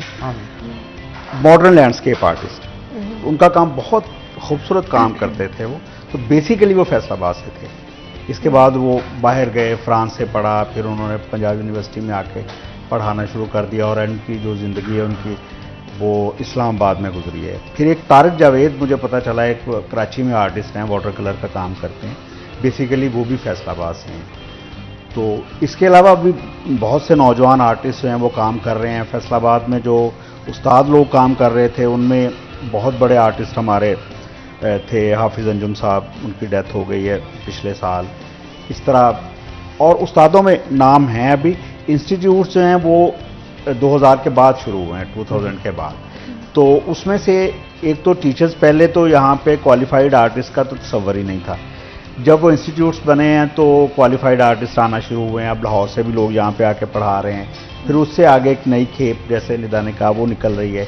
और हमारे जो है वो बैचेस जो निकल रहे हैं वो फैसलाबाद में जो है वो काम करना शुरू हो गए हैं और आर्ट के हवाले से प्रोग्रेस होना शुरू हो गई है। तो उनमें बड़े नाम बनेंगे इंशाल्लाह आने वाले दौर में। कुछ कोर्सेज के हवाले से अगर हम बात करें, जो आज बहुत सारे बच्चे हैं जो कि आर्ट्स की तरफ जाना चाहते हैं लेकिन उनको इन्फॉर्मेशन इतनी नहीं है, उनको पता नहीं है कि कौन से कोर्सेज बेहतर रहेंगे उनके लिए। फैमिलीज भी कुछ जो हैं वो हेजिटेट करती हैं कि बच्चों को इस तरफ जाने दें। तो अगर हम कोर्सेज के हवाले से थोड़ी सी इन्फॉर्मेशन अपनी ऑडियंस को दे सकें। असल में पहले एक दौर था जब आज से 200-400-500 साल पहले, तो उसमें आर्टिस्ट जो है वो सारा कुछ करता होता था। वही डिजाइनर था, वही आर्किटेक्ट था, आजकल तो वही डिग्री की वैल्यू है ड्रेस ना, डिग्री डिजाइनर पे था, क्या वही लिखा हुआ पेंटर है। था। फिर टाइम के साथ चीज़ें स्पेसिफाइड हो गई। तो आहिस्ता आहिस्ता हर बंदा जो है वो उसमें मजीद स्पेशलाइजेशन की तरफ जाना शुरू हो गया। जैसे अगर एक डिज़ाइनर है तो वो डिज़ाइन में चला गया। डिज़ाइन में आगे डिफरेंट कोर्सेज हैं, जैसे ग्राफिक डिज़ाइन है, जैसे फैशन डिज़ाइन है, जैसे सिरेमिक्स डिज़ाइन है, टेक्सटाइल डिज़ाइन है, सो मैनी चीज़ें उसमें। अगर कोई डिज़ाइन की फील्ड में जाना चाहता है तो वो डिज़ाइन में जा सकता है। फिर आर्किटेक्चर, मतलब बिल्कुल बड़ी अच्छी फील्ड भी है, टेक्निकल फील्ड भी है वो, और उसमें आर्ट भी है, मैथ्स भी है थोड़ा, मैथ्स और बिजनेस भी हो सकता है अगर आप बिजनेस भी बिजनेस हो के सकता पॉइंट ऑफ व्यू से देखें। उसके अलावा फिर विजुअल आर्ट है। विजुअल आर्ट सारी चीज़ों को कवर करती है, जिसमें सारे परफॉर्मेंस आर्ट भी आती है, जिसमें वीडियो आर्ट भी आती है, जिसमें फिल्म मेकिंग भी आती है, जिसमें ड्रामा भी आता है, जिसमें पेंटिंग भी आती है। तो वो सारी चीज़ों को कवर करती है। अब हर स्टूडेंट जो है वो ये देख सकता है कि उसको कौन सी चीज़ ज़्यादा सूट करती है। मेरा अपना ये ख्याल है कि आमतौर पर ये होता है, लोग ये देखते हैं कि पैसा किस में ज़्यादा या किस में जॉब अपॉर्चुनिटी ज़्यादा है। तो वो पॉइंट ऑफ व्यू लेके जब चलते हैं आप, हो सकता है आपका इंटरेस्ट उसमें ना हो उस तरह। बहुत सारे हमारे मैडम निदा जानती हैं कि बहुत सारे आर्टिस्ट हमारे जो टेक्सटाइल पढ़ रहे हैं और फैशन पढ़ रहे हैं, सेकेंड ईयर में उन्हें पता चलता है कि उन्हें तो विजुअल आर्टिस्ट बनना चाहिए था, उनकी तो पेंटिंग ज़्यादा अच्छी है। तो ये वाली चीज़ें जो है वो पहले नोट कर लें।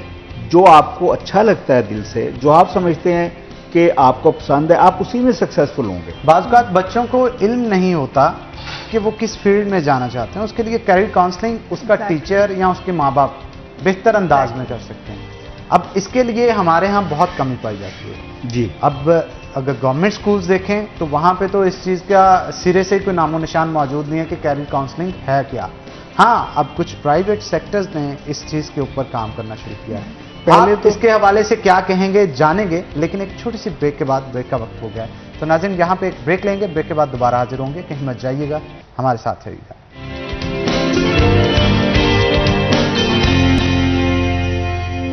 वेलकम बैक नाज़रीन, ब्रेक के बाद खुश आमदीद। ब्रेक के बाद हमें एक और मेहमान है जिन्होंने ज्वाइन किया है, फैसल हमारे साथ, फैसल जमाल मौजूद होंगे।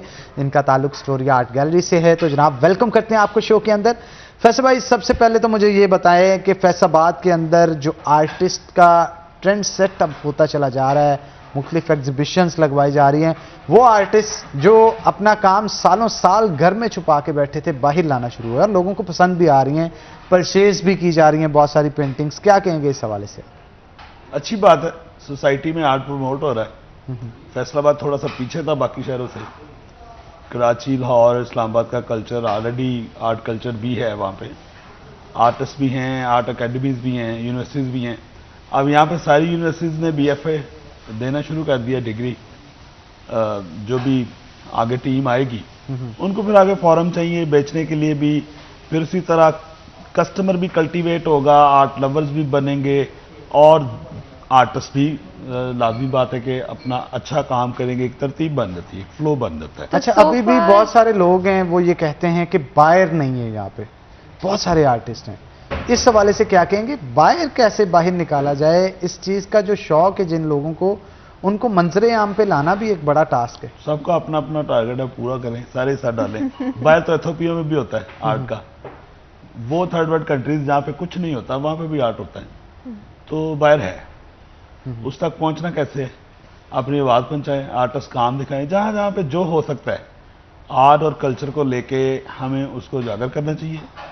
अपनी इवन सड़कों पे पेंट करना चाहिए, पता चले शहर है, हम भी रिच हैं कल्चर में, और हमारा 100 ईयर से अबव सिटी की एक हिस्ट्री है लालपुर की, तो यहाँ पे तो आर्टिस्ट बेशुमार पैदा हुआ है। वैसे गवर्नमेंट इनिशिएटिव इस हवाले से क्यों नहीं लिया जाता? गवर्नमेंट से कुछ बच्चे हायर यूनिवर्सिटीज से करें, उठाएं उनको, ऐसी गलियों में लेके जाएं जो कि पुराना विरसा है, उसे खूबसूरत बनाएं, पेंटिंग करें वहां पे। आज देखें कितनी खूबसूरत बात हो गई, आपने इकट्ठे कर दिए। हमारे पास इंस्टीट्यूट भी बैठे हैं, आर्ट पढ़ाने वाले भी बैठे हैं, और हम आर्ट दिखाने वाले भी हैं, सेल करने वाले भी हैं, और आप वो लोग हैं जो आर्ट की आवाज़ बन गए। तो आहिस्ता आहिस्ता सारे अलाइन हो रहे हैं। हम बिल्कुल इसके ऊपर सोच रहे हैं। हमारे पास म्यूज़ियम के कुछ अहदेदार आए थे कि हम मिल के शहर में कुछ इंस्टीट्यूट को साथ मिलाएं और कुछ करें, जिसमें हिस्ट्री को उठा लें लालपुर की, कि जब ये आबाद होना शुरू हुआ तब क्या था। तो उस हवाले से थोड़ा बहुत काम हो रहा है। तो मैं उम्मीद करता हूँ सारे इसी तरह अपना हिस्सा डालें, एक दिन आएगा जल्दी। जमाल भाई यकीन जानिए, घंटा घर के 8 बाजार अगर प्रोफेसर साहब देख लिए जाए ना, उनमें इतनी पुरानी पुरानी बिल्डिंग्स हैं, उनको अगर अच्छे तरीके से पेंट किया जाए, आर्ट के नमूने पेश किए जाएं उनके ऊपर, तो मेरा ख्याल है जितना पुराना वहां के वो बाजार हैं, मंदिर गली होगी, गुरुद्वारा गली होगी, वो एक टूरिस्ट अट्रैक्शन बन जाएगी, लोग वो देखने आएंगे। लेकिन अभी तो वहां पे तारों का जाल है, वहां पे शेड्स लगे हुए हैं, सूरत हाल कोई नहीं। लेकिन उन गलियों को ये बड़ा बहुत अच्छा आइडिया है। उसमें एक तो शहर की ब्यूटी तो है ही, दूसरा ये कि आर्टिस्टों को मौका मिलेगा काम करने का। हाँ, और नया जो टैलेंट है वो जाहिर है कि वो काम करेंगे तो एक्सप्लोर होगा ना। मैं कभी कभी सिर्फ एक ख्वाब देखता हूँ, मैं सोचता होता हूँ कि ये क्लॉक टावर और आर्ट बाजार है ना, काश अब तो शायद वो बिल्डिंग्स ही मिट गई हैं और ये उन बिल्डिंग्स की आखिरी सदी साबित होगा, सिर्फ क्लॉक टावर ही बचा है। तो बाकी अब शायद कुछ कर रहे हैं, थोड़ा बहुत एलिवेशन चेंज कर रहे हैं, ओल्ड पे रिस्टोर कर रहे हैं, ये हो रहा है काम।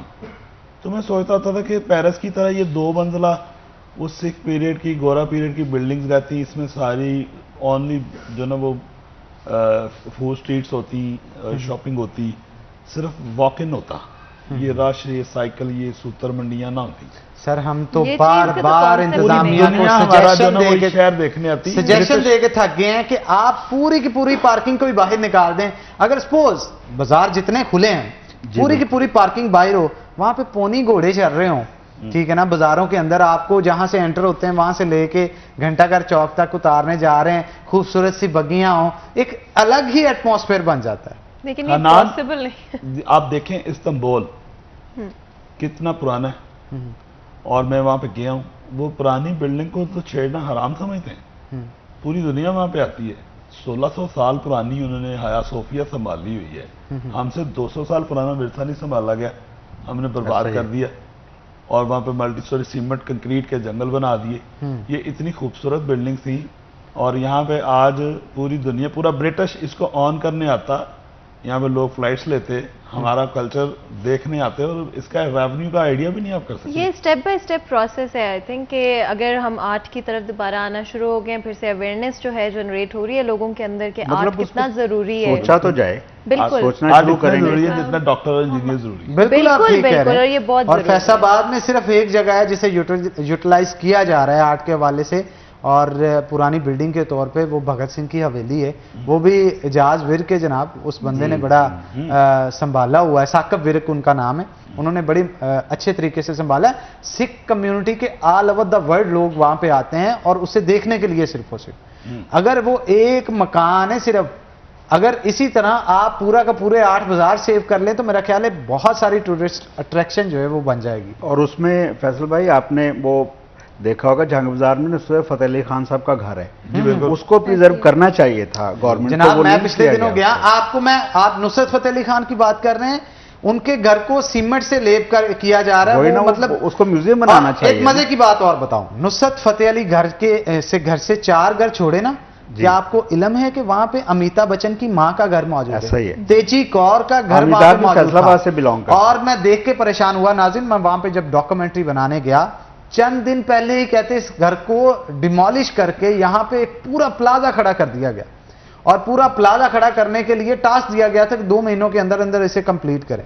अब वहां पे प्लाजा बन गया, वहां पे दुकानें बन गई, लेकिन वो तेजी कौर का घर कहां पे गया ये किसी को इल्म नहीं कल्चर था। तो खत्म और हो गया आज ना। वो घर उसी पोजीशन में कायम होता ना, तो ऐसा मैं ये पूरे यकीन के साथ कह सकता हूं कि शायद अमिताभ बच्चन भी आता, वो अपनी माँ की घर की कीमत भी लगाता पूरी बिल्कुल पूरी। बिल्कुल और और उस ये लाठी से कई गुना ज्यादा वो बिकती कीमत। हो सकता है कि बॉलीवुड की शूटिंग हो जाती बड़ा मैं आप बिल्कुल वो बहुत एक अच्छी बात कर रहे फिल्म हैं। बनने से शहर में रेवेन्यू कितना आता, और यहाँ के जो लोकल आर्टिस्ट हैं उनको बहुत सारी। अब सरीना होटल की स्टोरी ये है, सरीना होटल आपने देखा है, बिल्कुल state of the art building है, मुझे बहुत पसंद है।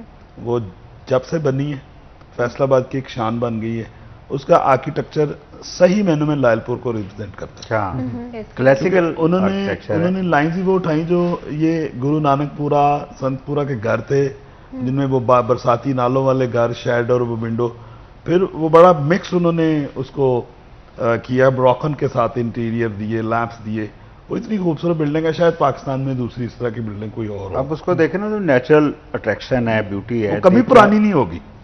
ऐसा ही। क्योंकि उसे बनाया ही पुराना गया है, वो यही तो style एक ही वो। आर्टिस्ट की पहचान है। तो हमारा, लेकिन मैं आर्किटेक्चर maintenance के तो हवाले से चाहिए जब होता बात है। करता हूँ ना, आर्ट पेंटिंग या आर्किटेक्चर के हवाले से जब भी बात करता हूँ, तो मैं कहता हूँ कि हमें हमारा एक्चुअल है क्या।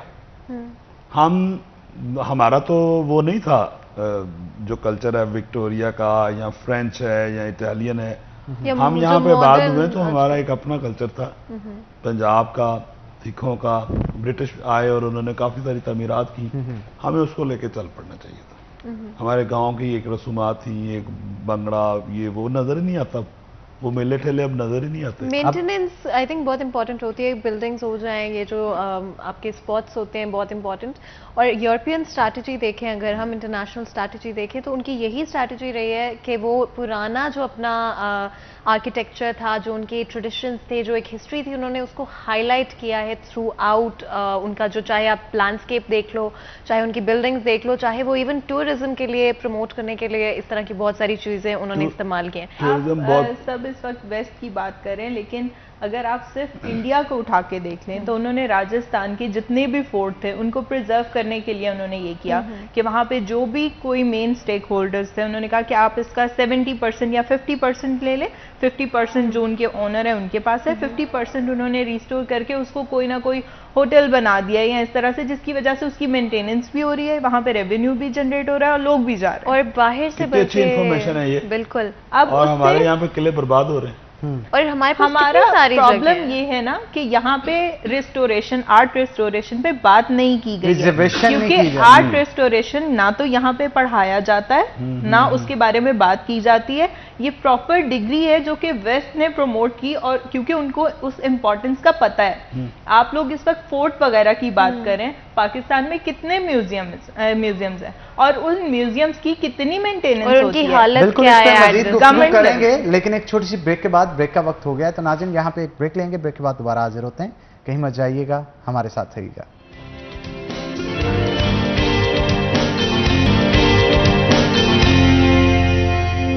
Welcome back after the break. Break में जाने से पहले बहुत ही इंटरेस्टिंग और मज़ेदार टॉपिक चल रहा था, एक ऐसा टॉपिक जो कि मेरे दिल के बहुत नज़दीक है, पाकिस्तानियों के दिल के बहुत नज़दीक है, लेकिन पता नहीं क्यों हम लोग वक्त के साथ साथ शायद उसको कहीं पीछे छोड़ आए हैं, और शायद हमें दोबारा इन चीज़ों को रिविजिट करने की ज़रूरत है। हमारा कल्चर, हमारा ट्रेडिशन और आर्ट की इम्पोर्टेंस इन सारी चीज़ों में के दौरान कितनी ज़रूरी है कि आज की दुनिया में, आज की ज़िंदगी में हम आर्ट को साथ लेकर चलें, ना चाहे फिर वो हमारी हिस्ट्री हो, चाहे फिर वो हमारा कल्चर हो, चाहे वो हमारे ट्रेडिशंस हो, उन सब के अंदर आर्ट को इनकॉर्पोरेट करें और अपनी जो रूट्स हैं उनको एक तो हाईलाइट करें, ताकि हम टूरिस्ट को भी अट्रैक्ट कर सके पाकिस्तान की तरफ, और डिफरेंट हमारे जो कल्चरल इंपॉर्टेंस है उसको दोबारा से हाईलाइट कर सके दुनिया के साथ। निदा हमारे साथ मौजूद है।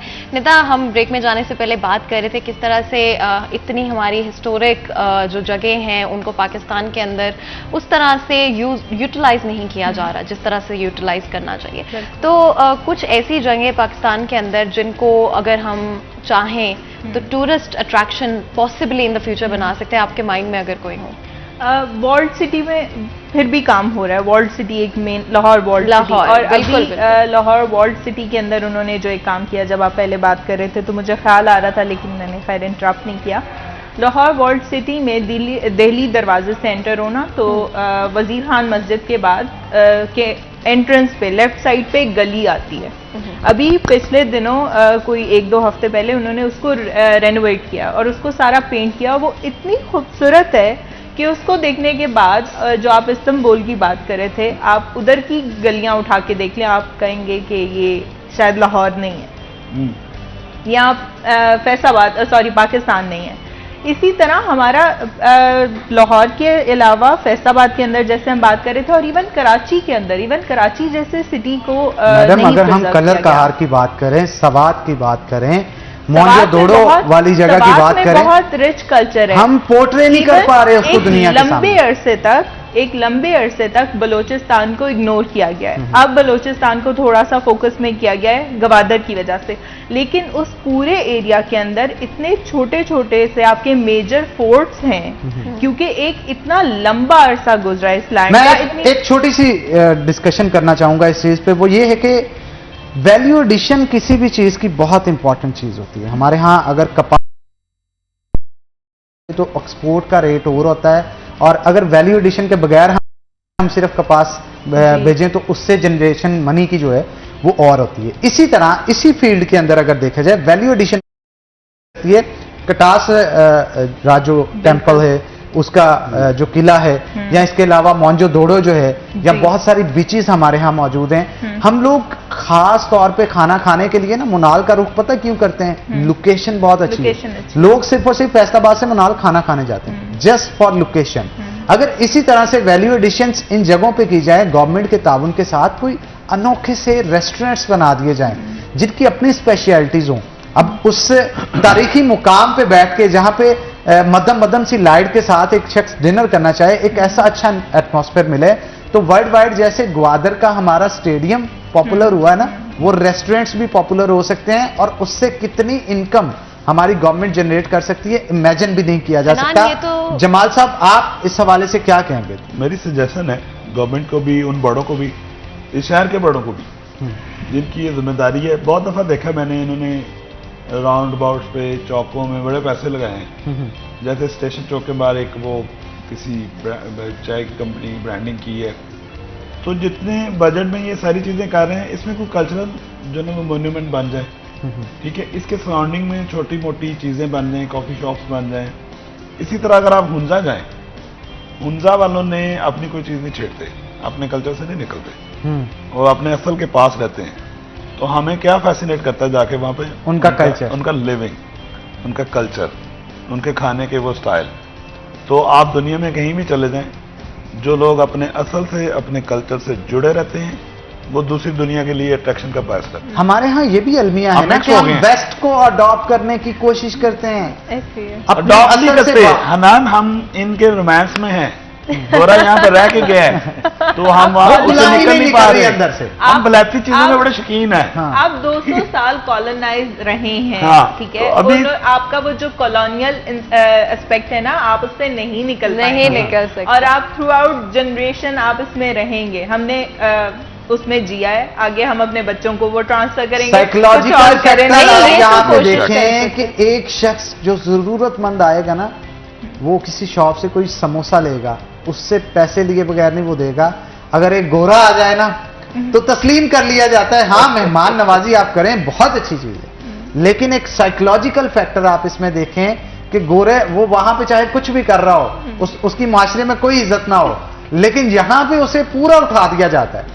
नहीं, उठाना तो चाहिए, मतलब जरूरी है। अगर आपके कोई मेहमान आता है, कोई टूरिस्ट आता है, आप उसको उठाओगे नहीं तो फिर किस तरह से वो दोबारा आएगा? या जाकर लोगों को, मैं ये कह रहा हूँ कि मसावी हकूक देना। हाँ, लेकिन ये जो अनान भाई बात कर रहे हैं, वो कहते हैं सिर्फ गोरा होने पे उसे बेनिफिट है कि गोरा आ गया है, तो वो चाहे पढ़ा लिखा भी नहीं है, लेकिन वो इसलिए हर एक की कोशिश होगी उससे बात करने की, उसे इंटरेक्ट करने की कोशिश करते हैं, उसे उसके साथ वो वही बात है ना। यहाँ पे बड़े बड़े आर्टिस्ट होते हैं, बड़े बड़े शायर अदीब होते हैं, कोई चाय की प्याली पूछना मुनासिब नहीं समझता। नहीं, हम पूछते हैं जी, नहीं आप पूछते हैं, लेकिन आप इस चीज को भी सेकंड करेंगे कि बहुत सारी जगहों पे जैसे उनको इज्जत देनी चाहिए हमारे माशरे के अंदर नहीं दी जाती। बिल्कुल, वो तो हमारे कॉम्प्लेक्सेस है ना, जैसे मैडम निदा ने कहा है, वो चीजें जो है ना वो भी आहिस्ता आहिस्ता खत्म होंगी।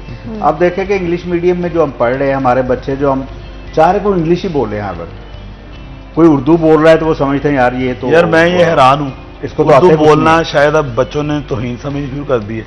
लिखनी सही है। नहीं आती है, लिखनी हमारे नहीं आती यहाँ। और बड़ा प्राउड फील करते हैं इस सारा चीज में। दिन में कई बच्चे ऐसे आते हैं जो इंग्लिश मीडियम में पढ़ रहे हैं और इंग्लिश बोलना फख्र समझते हैं, उनको उर्दू नहीं आती है, अपनी पंजाबी नहीं आती। और मुझसे अक्सर कहते हैं इसका मतलब क्या है उर्दू के इस लफ्ज़ का। मैं अपने आप में उस वक्त बड़ी खुशी महसूस करता हूँ, यार असी उर्दू की किताबें पढ़ियां ने जो हमें पढ़ाई गई हैं। और पंजाबी जो है उसको इंग्लिश तो एक जुबान है।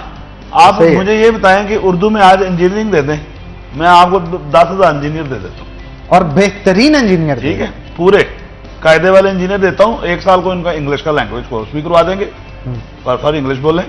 हमने इंग्लिश को मेयार बना लिया, स्टडी का भी, तालीम का भी, दुनिया में हर चीज का। वो बिल्कुल निदा वाली बात है कि वो कॉलोनियल पीरियड जिस का वो पे जो एक जो एस्पेक्ट है इंग्लिश वो बोल रहा है हमारे वही पढ़ा लिखा है हाँ। हमारे यहाँ। ये एक तसव्वुर जो है ये ना, किया जाता तसव्वुर बन है, गया। कभी भी आपके अब आईक्यू जितने- को जज ही नहीं किया जाता, जी, जी। आपको ये देखा जाता है कि इंग्लिश में कितने एक्सपर्ट है। अब जितने नेशन ने तरक्की की है, जिसमें जापान है या चाइना या दूसरे हैं, अपनी उन्होंने जुबान। अपनी लैंग्वेज में अपनी language। education सारी अपनी जनाब वो ऐप नहीं यूज करते, ऐसा ही वो ऐप अपने नहीं यूज culture करते, में ये व्हाट्सएप वगैरह कुछ नहीं यूज करते, वहां पे वीचैट का कॉन्सेप्ट है। सर चाइना पूरा बंद है, ये आपका सोशल मीडिया जितना हम यूज करते हैं, ना फेसबुक चलता है वहां पर, ना ट्विटर चलता है, कोई नहीं चलता। उन्होंने अपनी ऐप बनाई है, अपना उनका सिस्टम है, उसी के ऊपर शॉपिंग है, और उसी के ऊपर सारी even banking. Shopping, banking, chat, calls, हर चीज उन्होंने वीचैट में लाके बंद कर दी। बिल्कुल। और ये इस चीज का पता चलता है कि वो डिपेंडेंट लोग नहीं है, हम डिपेंडेंट हैं। हम ये कहते हैं कि जैसे अब कोरोना का सीजन चल रहा है, कोरोना वायरस की वजह से बहुत सारे मसाइल, अब दूसरी चीजों में तो हम कुफार को बहुत बुरा कहते हैं। वो जब उनकी रिसर्च की गई वैक्सीन जो है वो लगवाने की बारी आती है तो हम उनको जो है वो तस्लीम भी कर रहे होते हैं, मान भी रहे वो तो होते हम हैं। सारी चीजें उनकी इस्तेमाल कर रहे हैं। हसन निसार साहब कहते होते हैं कि हमने तो एक सुई तक खुद नहीं बनाई है, हर चीज तो हम काफरों की यूज करते हैं। अच्छा, आर्ट और फिर उनको बुरा कल्चर भला पे हमारी बात हो रही थी, बात शायद इधर उधर निकल जाए। हाँ जी, मैं वही तो मेरी एक मुलाकात हुई है, अतीक साहब हैं लायलपुर म्यूजियम के भी, वो बहुत कॉम्पिटेंट और अच्छे बंदे हैं। यार उनकी बात सुन के मुझे बड़ा मजा आया। वो बड़ा काम कर रहे हैं इसके पीछे, फैसलाबाद को लेके वो बड़े जोश में हैं कि यार यहाँ पे कुछ किया जाए। मेरी उनके साथ मुलाकात होती रहती है। उन्होंने मुझे दावत दी हुई है कि आप आएँ हमारे पास म्यूजियम में, कुछ भी प्रोग्राम है कुछ शहर में हम कर सकते हैं। आप लोगों से गुजारिश है, जी, कुछ sure। बच्चे दें, उनके साथ मिलकर के लाइन करें। जो 19वीं सेंचुरी का एक्चुअल कुछ और नहीं ना, तो हम वो ड्राइंग और वो उस तरह के पर्सपेक्टिव उठा के हम वॉल्स पेंट कर दें। अच्छा, ये amazing, इनिशिएटिव that's लिया भी amazing। गया था हमारे शहर में। फिटिव के कुछ बच्चे थे, उन्होंने कोलैबोरेशन के साथ, इंतजामिया की कोलैबोरेशन के साथ, और एक निजी कंपनी थी, मैं उनका नाम नहीं लूंगा, उनकी कोलैबोरेशन के साथ ये वॉल पेंट की थी। चनाब क्लब के फ्रंट पे आप अगर देखें वहां पे वॉल हाँ, ऐसा पेंटिंग ही। की गई है। लेकिन मैं ये कहता हूं कि आप सिर्फ और सिर्फ एक वॉल को पेंट करने के बाद रुक जाएं, लेकिन आपको ये देखना चाहिए शहर पूरा का पूरा पड़ा है। आप इसको एज अ टास्क लें, आप अकेले नहीं कर सकते तो बाकियों को टास्क दें, ताकि इस सिस्टम को चला के हम एक नहीं जी, उसमें historical ऐसे करें आप place लोग जो है वो भी- जनरेट कर सकते आप लोगों को मैं दावत देता हूं। आपका माशाल्लाह एनटीयू बड़ा नाम है, पूरे पाकिस्तान से लोग यहाँ पे पढ़ने आ रहे हैं और आप फाइन आर्ट भी दे रहे हैं और आपका माशाल्लाह बहुत नाम है सर अंसारी साहब। बिल्कुल, बच्चों को आप दें और दें, इसमें टास्क इनिशिएटिव में। लें।